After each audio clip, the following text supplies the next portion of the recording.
Raden Mas Suwardi Suryoningrat, atau sekarang yang dikenal sebagai Ki Hajar Dewantara. Lahir di Yogyakarta 2 Mei 1889. Berasal dari keturunan ningrat, menyebabkan dia memiliki hak khusus untuk menempuh ilmu yang lebih layak. Berbeda dengan pribumi yang lainnya pada masa itu. Setelah menamatkan pendidikannya di sekolah dasar, saat berada di Stovia, Suwardi bertemu dengan Cipto Mangunkusumo dan Douwes Dekker yang menjadi sahabatnya. Ia melanjutkan pendidikannya ke Stovia. Aku Cipto Mangunkusumo. Siapa namamu? Namaku Suwardi Suryoningrat. Lalu siapa pemuda yang bersamamu itu? Perkenalkan, aku Douwes Dekker. Yang betah ya, bareng sama kita. Namun, saat sedang menempuh pendidikannya, tiba-tiba Suwardi menderita penyakit yang menyebabkan ia tidak bisa lulus seperti teman-teman yang lainnya. Hai Suwardi, ada apa denganmu? Aku hari ini merasa kurang enak badan. Lebih baik kamu beristirahat di rumah saja. Semoga lekas sembuh ya. Terima kasih. Setelah memutuskan untuk tidak melanjutkan pendidikannya, Suwardi menjadi seorang wartawan dan penulis di berbagai surat kabar. Suwardi termasuk penulis yang sangat handal. Tulisan-tulisannya sangat komunikatif, tajam, dan patriotik, hingga mampu membangkitkan semangat anti-kolonial bagi para pembacanya. Suwardi juga aktif dalam organisasi sosial politik. Pada tahun 1908, Suwardi bersama Cipto Mangunkusumo dan Douwes Dekker bergabung dengan organisasi Budi Utomo. Kemudian, ketiganya mendirikan partai yang bernama Indies Pertigue. Lantas, apa tujuannya dibuat partai ini? Benar sekali. Apa tujuannya? Singkat saja, sebenarnya tujuan dibentuknya partai ini adalah untuk menyamaratakan kedudukan orang-orang Belanda dan warga pribumi. Keadilan yang didapatkan oleh warga pribumi dari warga Belanda sangat tidak pantas. Mereka juga akan berhak mendapatkan hal yang layak. Suwardi dan Cipto Mangunkusumo membenarkan ucapan dari Douwes Dekker dan akhirnya menyetujui dengan dibentuknya partai tersebut. Pada 25 Desember 1912, Indies Pertigue telah resmi didirikan. Pada suatu hari, Cipto Mangunkusumo terlihat tergesa-gesa untuk menemui Suwardi dan Douwes Dekker. Apakah kalian sudah tahu tentang beritanya? Sudah, aku sangat tidak menyangka kepada pemerintah Belanda.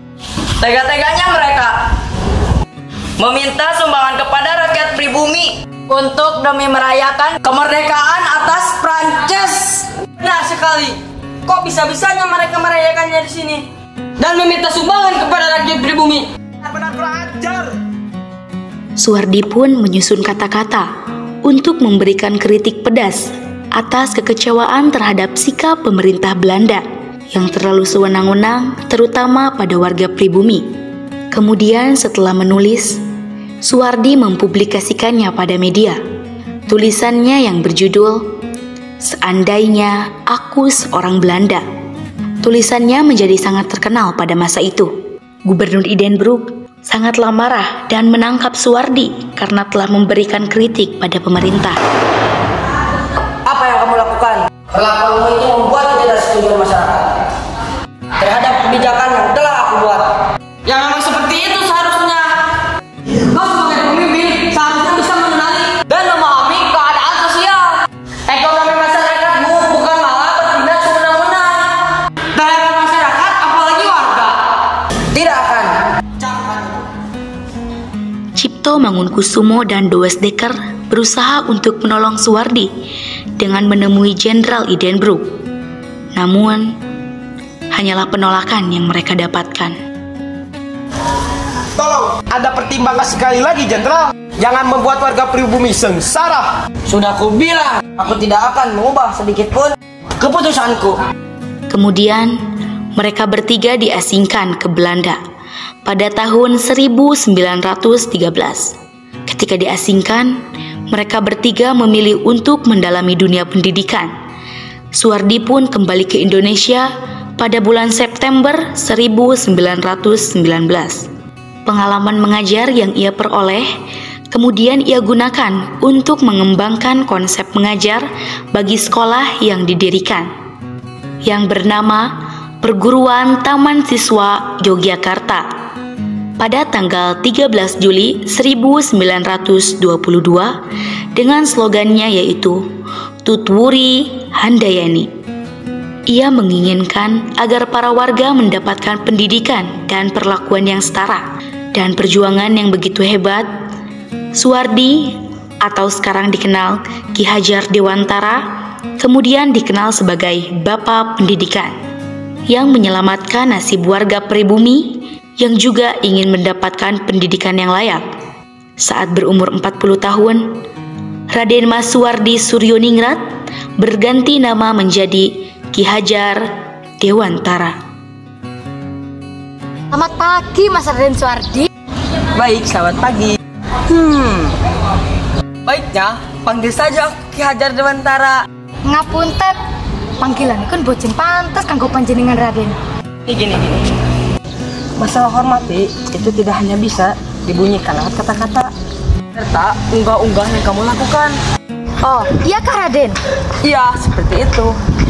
Ia menginginkan agar rakyat Indonesia mencintai bangsa, tanah air, dan rela berkorban untuk Indonesia.